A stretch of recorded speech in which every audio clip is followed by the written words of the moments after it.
Today, we step into the halls of power of the Byzantine court.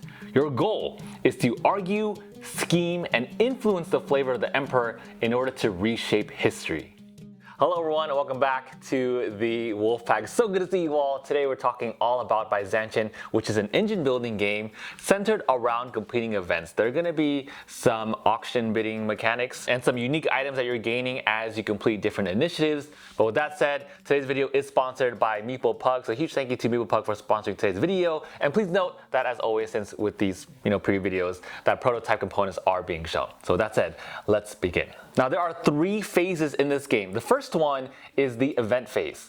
You're going to determine turn order by putting one of your demi. By the way, forgive me for any pronunciation mistakes today, but there is a lot of terminology here that they're trying to use in order to parallel along with the themes of the game. But your demi is pretty much like a wax seal. So each person is going to take turns by putting their demi in one of these four spots. Now it doesn't show here, again it is a prototype, but each spot on this map is going to correlate to a specific item that you get to use for the rest of the turn. For instance, whoever has position 1 gets the Liberon. This person gets an extra dynamis, which pretty much means that they get an extra turn this round. The Chalice gives you bonuses when playing events. The Scepter breaks ties. And the Robes gains double the victorious reward if they contributed the most resources in an event. And then after you place your turn order, you're also going to flip around these ivory caskets, and this is your available loot that you're going to gain during this round. Now after you place influence, you're going to go straight into scheming and trying to influence the emperor's decisions. So the event, if we look at it here, this event is called the Battle of Dara, and right beneath that it's going to show you some flavor text along with the region that this is going to affect. And this one is going to be the yellow region along this side.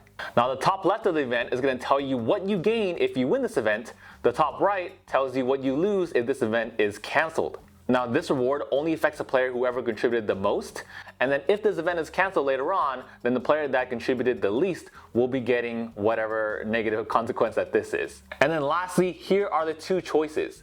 So now we're going to put a certain number of these scrolls on either the left side or the right side. Now the side you want to pick depends on what you're looking for. So in this case, if you look at this is called the Trenches of Belisarius. The reward is place 1 fortification and 1 legion. And then on the bottom shows the items that you need to have in order to contribute to this event later on. So what does all of this mean? Well, it says place 1 fortification. Now all of these miniatures that you see on the board, they don't get placed until the very end of the round when the events are triggering, when they activate everything. So in this case, the Trenches says you can place 1 fortification.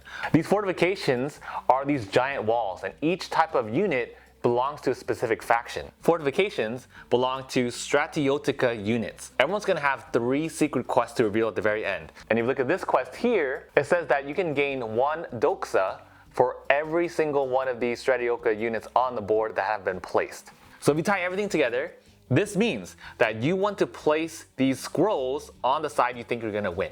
You have to consider 2 things. 1, you have to consider whether or not you have enough resources to pay for this. And 2, you also have to consider what your secret quests are. If your secret quest wants more of these fortifications out in order for you to score points at the very end, because doxa are how far your units are going to move forward in this victory point track, then you want to invest in that specific event. Okay, we determined our initiative order. We figured out our events to see which one we're going to invest in. Now we get into phase 2, which is the action phase, and everything ties together to these events. So during the action phase, our goal is to gather as many resources as possible. That way we can contribute all those resources to the events during phase 3. On your turn, you can spend 1 dynamis to do 1 out of 6 actions in any order. First, you can spend a dynamis in order to draw cards. When you draw cards, you pay 1 octoritas in order to draw 2 cards from the deck, or pay 2 to draw 1 face-up card and 1 from the deck, or option 3, pay 3 in order to draw 1 from the discard and 1 from the deck. Now from there, can you guess what the second action is? Being able to actually play those cards. So you're going to spend 1 dynamis in your player area. These are the different player areas on each section of the board. So you can spend 1 dynamis, and then you can play cards from your hand, as many as you like, as long as you can afford it. And on the top left portion of the card, it's going to tell you how many coins it costs in order to play that specific card. There are a couple different types of cards. One of them, in this case, is an instant action card. This one is called the Thieves Guild, where you can steal up to 6 coins from other players, divided among them as you choose. There are other ones that will give you some end game effects. And then heroes, which you can tell because they have these laurels listed on the top right. Now here's the cool thing when the engine building starts to kick in. Because with heroes, if you have them in play, they actually will give you a discount to other cards of the same type. For instance, notice how this card has like this purple statue symbol on the top right. This is a level 1 hero in this faction, which means that if I play other cards of this type, it's going to give me a -1 discount. So if I wanted to play the Golden Laurels card on the right, it's going to give me a -1 discount. So instead of paying 5 coins, I only have to pay 4. Now after you play cards together, you can actually form something called a bandit. Now why is a bandit important? Well, that leads us to action number 3, which is to activate a bandit or activate a card. And in your play area, after cards have already been played here, this dynamics that you just played will now activate these cards. If you have a bandit, guess what? You get to activate all of these cards, which means you trigger all of these resources for you to gain on your turn. That's why having a bandit is super helpful, because then you get a bunch of resources at once instead of activating one card at a time. Now the fourth action you can take is to sell in the market. So again, spend a dynamis over here, and in this case, what you're gonna do is sell resources that are missing. So right now you see 7 resources listed here, and the cost I know is super small, but it's listed on the top of the actual resource. So in this case, the crown right now is worth 2 coins. So if the crown is missing, then I can sell a crown if I had it in my inventory and then gain 2 of those coins. So for instance, if all of this food is missing, then I can sell food in order to gain 4 coins.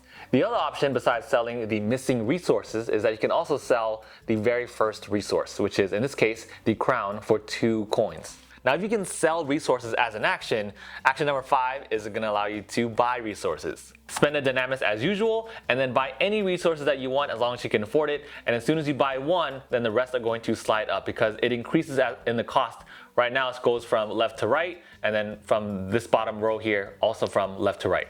And then if you don't like any of the resources shown here, if these aren't going to help you contribute to your event, action number 6 is going to allow you to reset the market so you can fill up all brand new stuff here and then gain a card as well. So what we just went over was the 6 actions of the action phase. After that, we get to the final phase of the game, which is the resolve phase. We've gathered as many resources as we can. Now we're going to secretly put our resources in our hand and then reveal them all at once. So for example's sake, let's say we focus on this first event, and clearly there's going to be a winner here on the left side, where it's going to require 1 of these swords, 1 stone, and 1 wood. So those are the resources I'm going to try to keep in my hand and then reveal them all at once. Let's say on 3 we reveal, and then I contribute the most resources. First off, you have to make sure that everyone's resources combined together has met the event requirements. And then if you contribute the most, you gain what's listed on the very top left. You can also contribute like nothing at all, but the thing is, if not enough resources have completed the event, then that event gets canceled. And whoever contributed the least will then be getting this top right corner consequence, which in this case would be losing 3 coins. And if you can't pay for those coins, you're going to pay in victory points and go backwards on this track. From there, the event is going to tell you which sailboats, merchants, buildings are going to be constructed onto the map. Now some events may not even give you an option. In this case, the emperor is going to decide what happens. In this event, it's going to tell you to place 1 senator, 1 priest, and 1 legion, but whoever bid the most in general is going to gain 9 points. After that, and whoever bids the most amount of crowns will also gain 9 points for first place, and then 6 for second, and so on. At the end of the resolve phase, you discard down to 6 cards, and then you also will gain more resources for each card that you discard. Specifically, it would be 1 Octoritas and 2 Nomisma for each card that you discard. After that, turn order passes, and then the event is going to go downward. Once this market moves down to the final event and that gets resolved in the final phase of the game, then the game is over. At the end of the game, some intrigue cards will trigger, and all you do to score is to count your remaining resources and the total number of cards played. First, second, and third place gains a different amount of doxa. After that, you reveal your hidden quests, and whoever has their quadriga the furthest along the track, aka whoever has the most victory points, will win.